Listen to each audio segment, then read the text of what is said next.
Uh, Thank you, ladies and gentlemen from the states, for being able to be here at this hour. I have a very brief statement to make regarding some pertinent issues that are happening in the country. And in order to contextualize it, permit me to read it as I have put it in black and white. So, ladies and gentlemen, dear countrymen, I've been quiet for some time now, and many people have been asking me where the country is heading and where we are, and so I would like to state as follows. I joined the Kenya Kwanza coalition owing to the fact that the principles that they espoused are in tandem with the principles of the party I belong to, namely the Democratic Party of Kenya. Many friends and political colleagues at the time warned me against joining the coalition, but at a personal level, I was persuaded that would be driven by the ideals and the values that the coalition stated as a hustler nation to do the best for the people of Kenya. One of the things we had accused the past regimes of was the existence of disappearances and extrajudicial killings of Kenyans, and we vowed that we would never, at our watch, condone or allow such.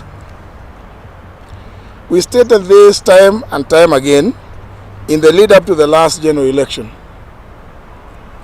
Today, there has been a number of abductions and in some cases unexplained deaths since the Gen Z revolts of June last year, and it is unfortunate as most of the people being abducted and or killed are our youth, leaving the parents, relatives, and friends, other family members in a state of confusion and loss.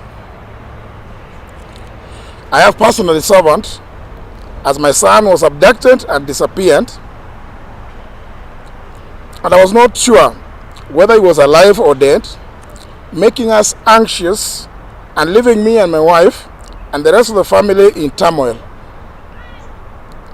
It must be remembered that at that time, I was the serving Attorney General of the Republic of Kenya, and as is well known, a member of the National Security Council as comprised under Article 240 of the Constitution.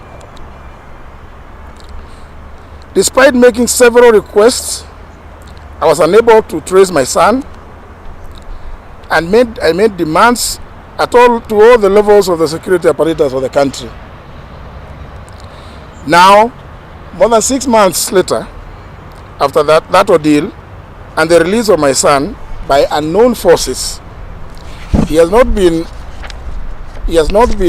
charged with any offense, and the government at all levels has not been able to give me any explanation or reasons as to his abduction by hooded armed gangsters. Ladies and gentlemen, I have taken this unusual,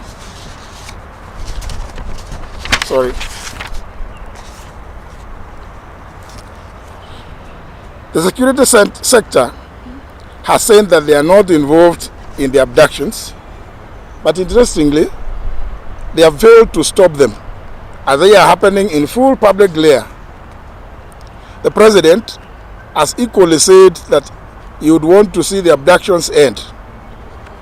Kenyans want to know how many of our youths have been taken in since the abduction started, how many have been released, how many are still being held, and where it is that they are being held. On Friday last week, to which the 3rd of January, at a funeral in Embu, I stated categorically that it was not possible for the government to say that they did not know anything about the abductions, because that amounts to shunning its responsibility on accountability. That is why I took the issue with a statement made by the Inspector General of Police that he did not know where the abductees are.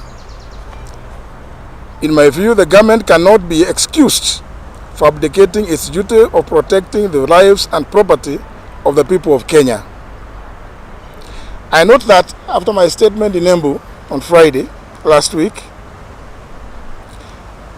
a number of the youths that had been abducted and held in Communicado have been released. But from the reports that we see every day, there are still many that are still being held. The cardinal duty of the state and the government is to protect the lives and livelihood of its citizens, and cannot claim to be unaware of such serious breaches of the rights of Kenyans to live free from wrongful confinement and the violation of their inalienable right to life. Therefore, the security forces should arrest and bring to book all those that are involved in the abductions without fail, and all the young people being held in illegal captivity should immediately be freed. I'm fully aware of the doctrine of collective responsibility of cabinets. But since I'm also a victim of the abductions and serving in this government, I've not gotten any answers as to why my son was abducted, held in Communicado, and nobody gave any reasons for that abduction. I have taken this unusual step so that the matter of abductions and or extrajudicial activities being committed by whomever can now be honestly and robustly debated in the country with a view to finding a lasting solution to this scourge, which, if left unchecked, has the potential to plunge the country into chaos and anarchy. We cannot live in fear in a democratic country. Let Kenyans be. I thank you, ladies and gentlemen. Yes, Abdikadir. As my statement clearly shows, Abdikadir, I am concerned about the issues surrounding the abductions of Kenyans from all walks of life, which is happening, and nobody can deny that it happens in broad daylight, in full glare of even the media. So for me, it has nothing to do with, it's not political. This statement is not political. It is just to say, please, let us now discuss this issue. We must find a solution. It cannot be that people are not being responded to in an atmosphere where they are discussing the problems. We must find what the problems is and try to come up with solutions democratically, openly, without any fear of intimidation.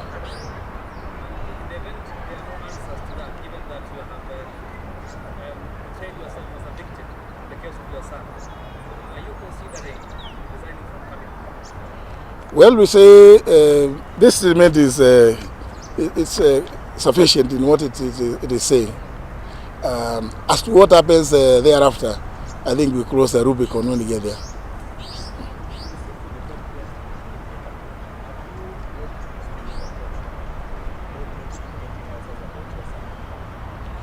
Well, as I've said in a statement, the president himself has expressed the desire to see an end to the abductions.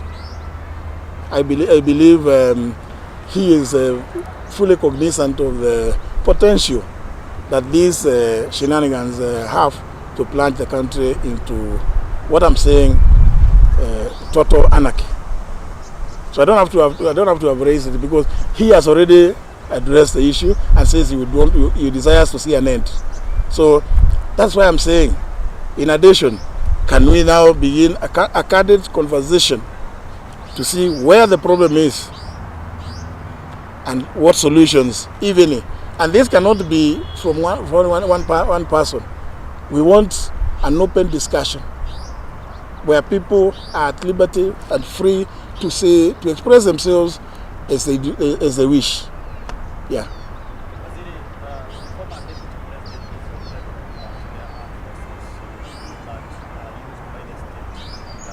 Yeah? I'm not aware.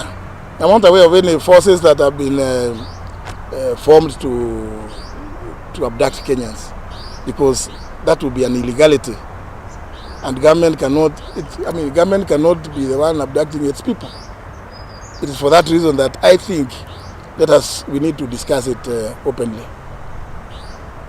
Yeah. All levels of the security apparatus in the country, all of them, everybody who was in the security sector knows that on that particular night, I reached out to all of them, and they all had no answers. Notwithstanding the clear clips that, thanks to Citizen Royal Media Services, I was able to get, showing the vehicle that was involved in the abduction. Secondly, the other point you raised, you see, when you attend a funeral, you attend on your own volition. Lene Kivuti, the former senator of Embu, is my neighbor at home. We've grown up together. When he's bereaved, just like I was some time back, we always come together. As to who else attends such gatherings, it's really neither here nor there. I cannot talk about other people, because I just found everybody, all the other people at the funeral. I attended in my private capacity because Lenny is my neighbor at home. We've grown up together, and it is not possible where I'm alive and able to attend to fail to go and condole with him and his family, especially at a point like, such as that one, losing his son.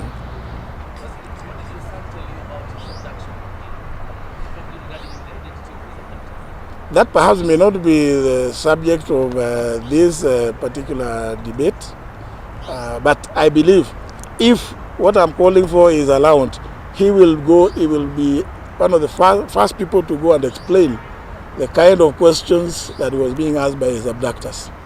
But I don't want to preempt what he may have to say, because it's better. He's alive, he's available, and I'm sure if what I'm calling for is agreed to, he will be available to explain himself. And Kenyans will know for themselves what it is that is happening.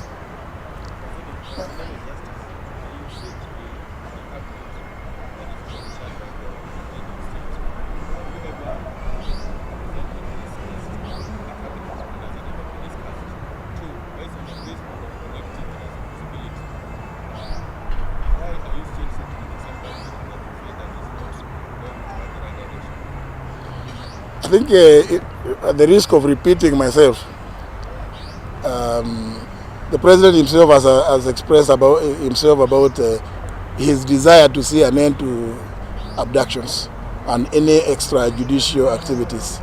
I think that was loud and clear, and I'm sure every Kenyan welcomed that statement. If the president has spoken about it himself, his desire to see an end to abductions, is there anything else that is left to go and discuss at any other forum? Two, I have indicated in this statement that I am taking this unusual step because I feel it is, I am also a victim. I've already stated so. And I've said very clearly, when that happened to my son, I was not just a member of the cabinet, but a member of the National Security Council. Yeah? That is a security issue. It had never been discussed. Nobody as I've said, in the security apparatus, hierarchies, yeah, nobody to date has ever come forward to tell me your son was taken in by whoever. But of course, I imagine, because it has been said it is not government, then we need to deal with those ones who are doing those things. So it's not possible for me to keep quiet merely because I sit in cabinet. And I've explained that I am fully conscious of the doctrine of collective responsibility of cabinet. But when you are a victim at a personal level, you also have a life, you have rights under the same constitution that brings in the doctrine of collective responsibility to speak out. I have not spoken until I felt that things are getting out of hand. And that's why I spoke about it on Friday last week, as I've stated in a statement. Yeah? Just proposed that there should be a discussion around this abduction. Where do you think this discussion should start from? It should start at the national level. Yeah? Cabinet needs to come up with a mechanism. It needs to come up with a mechanism. All the security sector should come up with a mechanism. We can now say the last question, then we go. Yeah. Don't answer another one. So I believe if we did that, a forum where Kenyans can be able to come and express themselves. We avoid this situation of chest thumping. Let those, because many of those who have been abducted have stories to tell. Let us give them an opportunity to explain so that Kenyans will know what it is that is bedeviling the country.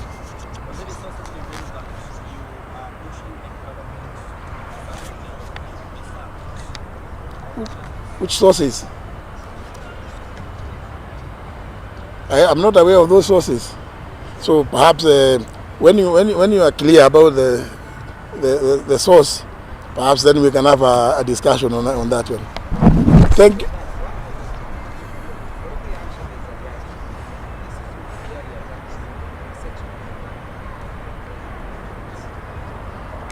I have not, first of all, it's wrong to say that I've attacked a section of government. I have not attacked any section of government. I am saying government as a whole needs to address this issue. That's not an attack. I am merely proposing government, please come up with a mechanism of discussing this matter with a view to finding a lasting solution so that we can then be taken for the commitments that we gave to the people of Kenya that at our watch, nothing like extrajudicial killings, extrajudicial activities will happen. Yes, that's what that I'm calling for. We live by what we preached. Yes. Thank you very much. From the lady, yes? Who is making these allegations? But the youth are part of the Kenyan society. Yeah? The youth are part of the Kenyan society. So we cannot just segregate them. No? They are part of Kenya. If they have issues they want to raise with the government, let them raise them. And let us allow them to raise them. That is all what democracy is all about. We are a democratic country. We went around the country and told people we will allow everybody to express themselves freely. And it is our cardinal duty as government to ensure that everybody lives freely and is able to say what they think, including saying that they don't like me. That's an opinion. People are at liberty to express themselves. Yeah? Thank you very much. I appreciate it.